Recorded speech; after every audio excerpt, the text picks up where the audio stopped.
Monsieur le maire, mes chers collègues, bonjour. Nous avons à délibérer sur la 2020 SG 03 qui nous demande de valider une convention d'objectifs entre la Ville de Paris, la Solidéo pour Paris 2024. Bref, des engagements pour rénover des sites d'entraînement retenus. Excusez-moi, j'étais en salle des fêtes.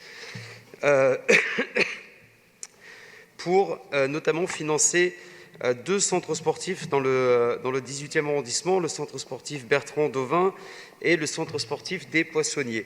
Moi, je souhaiterais attirer sur, votre attention sur le fait que la Solidéo ne finance qu'à peine la moitié du montant des travaux sur les 4 sites retenus, la ville devant financer le reste, ce que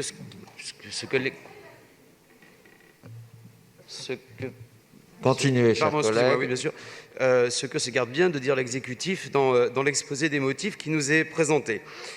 Le reste à charge pour la ville de Paris est de 10,32 millions d'euros. C'est un plan de financement qui est très bancal.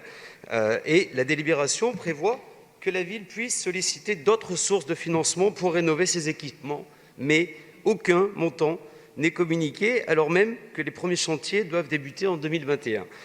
Ce reste à charge est colossal et la conséquence de l'idéologie de la mairie de Paris qui a refusé le sponsoring de Total, entraînant inéluctablement une charge supplémentaire sur les finances publiques et donc le contribuable parisien.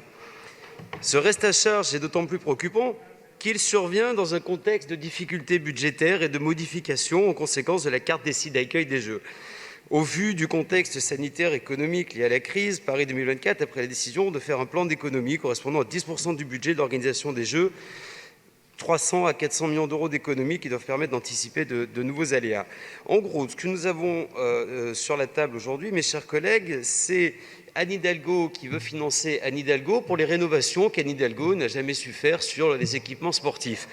Se pose la question de la viabilité économique de ces Jeux, en conséquence de quoi, mes chers collègues, on n'aura de cesse de répéter que tout ceci nous paraît très bancal, que tout ceci est dans l'à peu près, voire un petit peu l'amateurisme. On ne sait plus quels sont les sites retenus, entre le Bourget, le stade de Saint-Denis explose déjà avec plus de 60 millions d'euros de surplus.